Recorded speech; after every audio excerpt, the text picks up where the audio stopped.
And any questions on anything before I get into the teaching portion, just throw it in the chat real quick. If not, I'm going to hit record and get going. So this will not only live in Recharge, but also the Academy. Cool, cool, cool. You can look at the notes and open it up. And I want you to see the visual here. And I'm going to admit people while I'm teaching. I can do both at the same time. So here we go. Welcome to Figure That Game Out. What we're talking about in Figure That Game Out is an approach to life, to leadership. It's advancing everything we already know with Sight Shift, but in you bringing your best leadership game to bear. So we're going to be walking through this journey. There's 9 parts and pieces to it for you to be as advanced as possible in the game that you're playing. And I say game not to diminish it, but game to capture the spirit and ethos of the world we're living in, the zeitgeist of the times. For a long time, we lived with such an urgency about building civilization, and there was language that started to get introduced. Some of you may know A Beautiful Mind, the movie with Russell Crowe, I think it was. It was about John Nash, the mathematician, who had a real breakthrough about how we approach situations and navigate through them using something called game theory. So now you're going to see in a lot of different places conversations in books and talks around this idea of game theory. Before I get into any kind of the nuance of that, what we're going to do in this session is cover what I think is the most important foundational piece for this journey of approaching life and leadership like a game. And the reason I like the analogy of approaching that way is because I care, I want to win, but my identity isn't on the line. So I'm not crushed if I lose. There are big things I want to have happen in my life. But as those big things play out, I'm staying adaptive. So Figure That Game Out is a way of talking about this idea and approaching it from a standpoint of, I want a good result, but I'm also holding it loose. I have a plan and I have a vision, but I know that I can be adaptive in the moment as things change. So here's the baseline idea. Everything in your life, you approach it as a zero-sum game or not. That's it. Everything in life is a zero-sum game or not. Zero-sum meaning there's not enough to go around. This pie is limited. You're going to get your part. You're going to get your part. You're going to get your part. Or we want to constantly figure out ways to make the pie bigger. And I don't know of a greater mindset, approach, standpoint that you can take as you think about life and leadership in terms of a game than understanding nothing really is a zero-sum game. I can always make the pie bigger. And the best way to think about always making the pie bigger is vision. Vision. You put a person who has the ability to see what isn't yet true, to imagine what hasn't yet happened. You have a person who can take what feels limited, what feels like a lack of resources, and become resourceful and multiply it. So I know some of you, when you look at wiring standpoint, may not consider yourself visionary. And there are wirings that tend to serve better in organizations from a visionary standpoint. I'm not talking about that in this standpoint. I'm talking about all of us have the potential to see a way through when it feels like there is no way through. Now, if we're going to understand seeing the pie bigger, we got to talk a little bit about what's called in some literature a reality distortion field. Now, there's some iconic, like aggrandized examples of this, Steve Jobs being one. In fact, it was said about him at Apple that if you were around him, he kind of lived in a reality distortion field. So he was bringing something to bear that hadn't yet happened, and it seemed crazy. Are you living in the same reality as us? And what we want to do is understand that can be applied at the most granular level. An example, when I was in college, I had a little over $5,000 to get a car with. And this was like in 98 or something. And my car had broke and was busted. I drove it literally to like this oil pan, just whatever happened to it. And oil was running out everywhere and, whatever.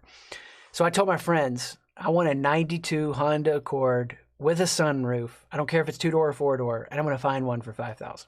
And at the time, they were all within a decent mileage, $7,000. I remember one of my college friends being like, no, dude, you're not going to find it for that price. That's impossible. Now, this was early days of the internet. So I had a laptop in my dorm room, and you'd have to get on the internet. And then I would go to newspapers' classified pages. That was how it worked back then, kids. And so I'm clicking on these pages looking for that Honda Accord, and I found one. Honda Accord, exact mileage I wanted, $5,200. And I remember having that experience happen and going, I would not have had this car if I would have just accepted there's no way this could happen and then gone out and searched for, whatever I thought was in the appropriate range. Now, this is why some of the worst leaders in human history that we would call sociopathic or psychopathic have accomplished so much. Because again, it's dysfunctional. They put a great burden of evil on society, but there's still an approach there. There's still a strategy. There's still a system. There's still a process. And I want to peel back or pull back the curtain on that. I want to demystify it for you so that you can see how in small, medium, and big ways, you can be the kind of person who replaces overthinking or telling yourself it can't be. Those are the two ditches to vision, to effective action and advancing something. So what I've got for you there in your workbook or your worksheet, the analogy that I want to build this around. I tend to think of terms or think of concepts like this visually, and I'm giving it to you in a visual way so that you can see how to apply it no matter where you find yourself. So at the foundation of that worksheet, at the foundation of that image, you'll see the word acceptance. You'll see the word acceptance. All growth into vision starts with an acceptance. That's why, for those of you that are familiar with the seasons model, you know that all change starts when we accept the reality of the fall season. Now, what do I mean by acceptance here? I mean, there is a particular nature and nurture that you have, and accepting that is the way that you start a visionary path forward. So if you're following along in your notes, what goes in the blanks there is this: you return or you remember with awareness. Now, the verbs here are important. You return or you remember with awareness. To accept something here when I'm talking about vision, I mean, you're returning to who you know you really are. When you were 2 years old and you were trying to walk and you fell over, you didn't lay on the carpet, or whatever age kids learn to walk. You didn't lay on the carpet and you go, oh my gosh, what's wrong with me? Why can't I get my crap together? Why can't I walk? What's my struggle here? And then you start having an existential crisis about, my friends can walk faster than me. I'm looking on social media and how fast they're walking, and what's my problem? And my loved ones or authority figures or parents are watching me and they're embarrassed of me. And how long is it going to take? You had no self-consciousness. You had no self-consciousness. There was just a truth of experience. Now, it was highly reactive. So you had to grow and you had to develop, and you had to develop, right, a conscious awareness of who you are. That was good. What's bad and what comes with that is all the fear of being judged, all the fear of not being liked. That's why we go back to those two big questions over and over. Do they like me, and am I doing a good job? What starts to come back into your world, so to speak, or enter into it for the first time, is all of this, I am now conscious. Another way we could say it is this: I have a conscience. I have a conscience. Not just I'm conscious, I have a conscience. That's what starts to develop. And that's developing around nature and nurture, around the personality wiring that you have, and then around nurture, the experiences you have that for good or bad, and both of those are true for all of us, develop our defense mechanisms, develop our coping strategies. Most of what you call your personality when you're under stress, or when you get rigid in any way, is actually a defense mechanism, coping strategy, where you're trying to get through the pain. So the real secret that's like cooked in to figure that shift out, the real secret to transformation, is to return or remember with awareness. What you're doing is you're returning to a state where you're not self-conscious anymore, but you're also not reactive like a child. So you are not childish, you become childlike. Now, I've articulated this in a number of different ways in books and courses, but this is why this is so key to vision. And this is why everyone stops somewhere, and it's usually way far short of the many reinventions they could have in life. You constantly keep coming back to the truth. What's the truth? The truth of who you are, the truth of how you're made, the truth of how you impact, the truth of how you show up. We've experienced this. When I'm recording this, it's 2021 in a powerful way, even with our Sight Shift team recently. And it's been fun to see as we've gotten an assessment and an awareness that we have now as a tool on the different ways that team members show up as their best. And it's been so freeing and permission giving for me to see where I'm great and where I'm bad. And it's so awesome to see where team members are great, where I am missing, offering who I am. And you can feel the energy right now as our team kind of coalesces into this deeper awareness. We're returning to who we are. We're remembering who we are, but it's without the self-conscious pieces that hold us back. What keeps us up at night or wakes us up super early is oftentimes the places we're stressed out or fearful, or the places we may have violated our conscience. The places we've not lived true to who we are. When you are returning or remembering with awareness, and vision comes out of that. Now, this is going to be high level today, but that's the baseline. Now I want to walk through these 3 columns real quick. Column 1, you can see it there in your notes. It's imagine. It's imagine. And here's the action that you could put as you think about that. And this is the second point there in your notes. You emerge by leaning into desires and results. You emerge by leaning into desires and results. Here's what I mean. This column by imagine, your vision will emerge on the plane of your conscious reality as you start to get honest about what your desires are and what your results are. Let's talk about desires for a minute real quick. Most people at some point got to a cruising altitude of vision in their life, and it's why they stopped growing and it's why they got stuck. Because they imagined themselves at that capacity of leadership, at that capacity of income, at that capacity of impact, but it stopped there. They stretched their way into that. And if you're not being stretched and you've kind of mastered the domain you're in, then you can understand that your imagination now isn't being stretched to grow past where your current desires are. Now, I know when you start talking about desires, I can tell you that some people have, few people in leadership, but some do, have raging psychopathic desires, sociopathic. Most of the human population lives with very diminished desire.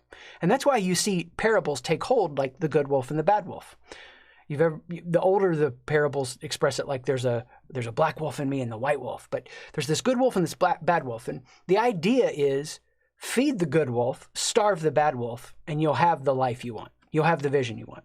The problem with that is you never get to explore, why does that bad wolf want that? There might be things right now that you're agitated, bothered about, concerned about, struggling with. And it's not that you starve the bad wolf. You just feed it a better diet. So right now, if you told me that the calendar that I have today is the calendar 5 years ago that I would have, if you took me back in time and said 5 years ago to me, Chris, this is what your calendar is going to be like on March 2nd, 2021, I'd be like, yes, that's amazing. That's what I want. But right now, I'm not fully happy with my calendar because I have desires that are drawing me to what I can't yet imagine. In 2 years from now, my calendar is going to look different than it does today. It's a container of the vision for how I spend my life. And the desires that you have that are stirring within you, when those aren't paid attention to, you're not digging out all the opportunity for vision that you could. And I say results. That's the idea of like you're paying attention to, do you really like what's going on? Are you really happy with it? The baseline's acceptance. We return back to the truth. And then I start to imagine, if I'm not happy with it, what could it be like? Alan Watts, a famous teacher, you've probably heard of him. If not, he just kind of synthesized a lot of philosophy from the East and the West, and really brilliant thinker. But he says this: you have no obligation to be who you were 5 minutes ago.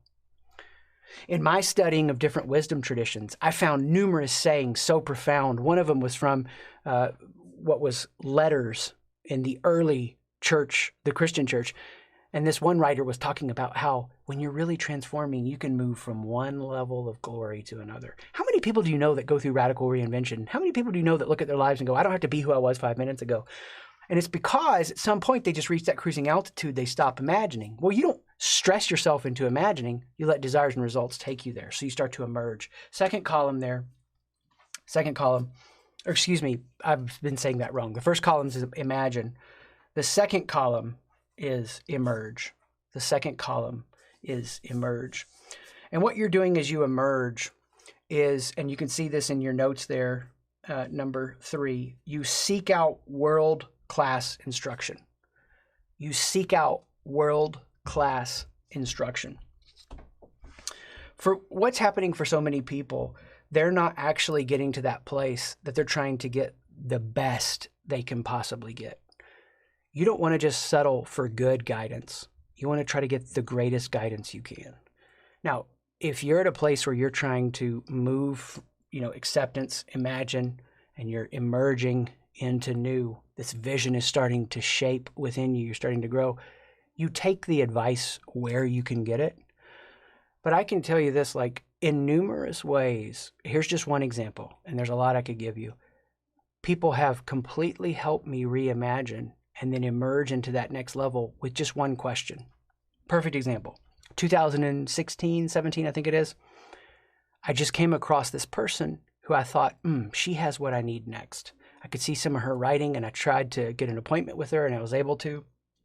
And as I got this appointment with her, I was telling her where I'm at and what's going on. And she goes, okay, well, how do you get to, with your business, $250,000? I was like, well, this is how. She's like, how do you get to $1 million? And that was a different approach and strategy. And I told her, well, this is how. She's like, well, do that now. And it just broke my brain because I was like, yeah, why wouldn't I imagine it different and emerge into that new reality now?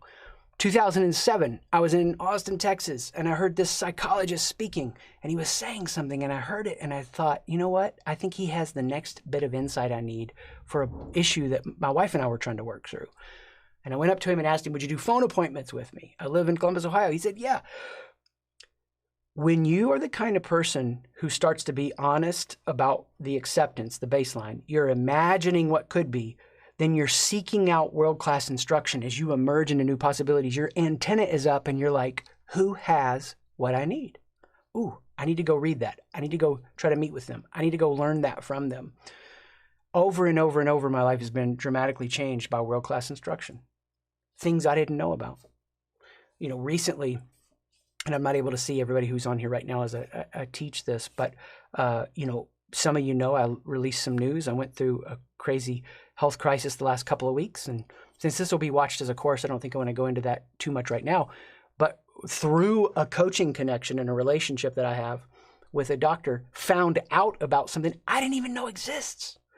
And this revolutionary field that's given me so much hope for the challenge that I'm facing, again, it's the world-class instruction. Now, how do you know when somebody's world-class? Do they know how to teach something in a way that maps onto your life in a customized way, not just telling you what you should do? Have they been able to repeat those events, those results in numerous places? And I'll tell you, here's the big one. Have they been made better through painful experiences and brokenness, or calcified through it? All of us, if we live with vision, all of us, and not everybody lives with vision. Some people check out and they're just going to play it safe. All of us, if we live with vision, we are going to face moments where we feel humiliated. But until the humiliation becomes shame-free, me sitting on the deck of the house holding the eviction notice, and many other moments since then, until the humiliation transforms into us something that is shame-free, only then can we truly learn humility. Humility is greatness. That we know our greatness within and our identity, regardless of the results in the mission and community. But we start to learn, where do we show up in mission community with the highest amount of impact? A beaten and broken human can be transformed through humiliating circumstances, or they're going to further calcify into falseness. That's why you go back to acceptance, get to the truth. You start to imagine. As you imagine, you emerge, you seek out that world-class instruction. And as you seek out world-class instruction, it's got to customize to you and your taste will evolve. What was world-class to me 5 years ago in marketing? My tastes have evolved.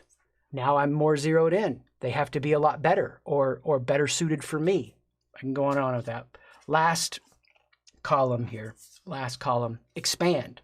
So you imagine you emerge into these new places and you start to expand with your curiosity. Here's the notes, and I'll give it to you this way.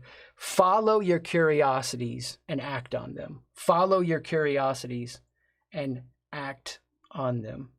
Now, there under your notes, I've just got a few words that are going to help you with your curiosities. One, intuition. Now, one of the things that we're learning with Sight Shift is that our intuition gets reformed. We learn that the impulse to act can be false if we're trying to get our identity from our mission or community. But when there's a purity there, when we're not violating our conscience, then that intuition is how we receive that right brain direction and insight. So we could say it this way, our gut is becoming better informed and transformed. We're now not held back by rationality, but aided by it. See, if you've really gone through this progression, acceptance, imagine, emerge, when you expand into new curiosities, you're going to be thinking new thoughts that you've never thought before.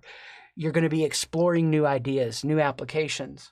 And it's going to feel, because it feels unfamiliar, wrong. The rational brain may even tell you, who are you to have that kind of dream for what your day could look like? Who are you to kind of think this way about this, any situation, an injection of vision, that who are you voice, which is shame, can be so powerful.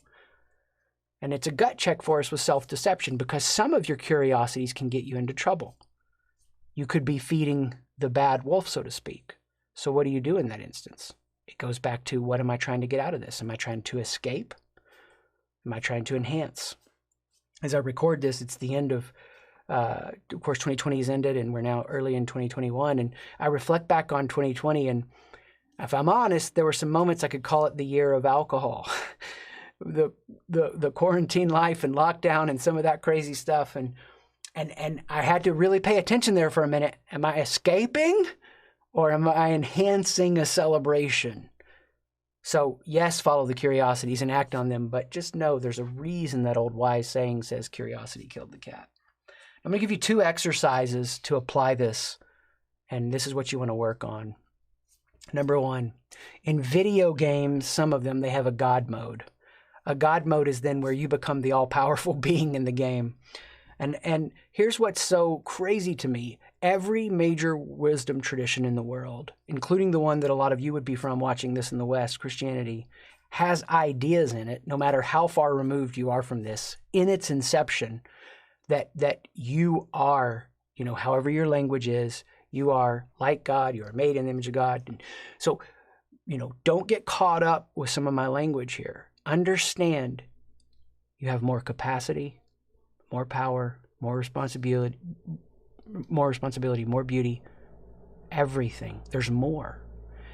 And if you can start to root out the narratives of shame and the lies that have held you back, you can start to expand and explore.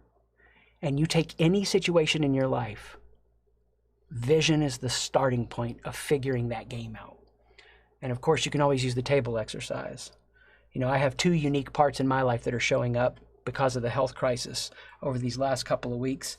And one of them is there's a lot of things that I don't care about as much as I did a couple of weeks ago. So there's an elevation of vision, and there's this little bit rawness in me of just, hey, get out of here. I'm just honest and direct. And that's good. I want to bring that to the table and let that expand me into new vision.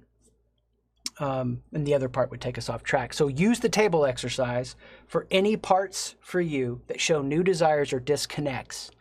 Imagine those pieces and have a conversation with them, and that'll start to come together for you. So work on those. Use this as a visual. Apply it to any situation where you need more vision as you figure that game out.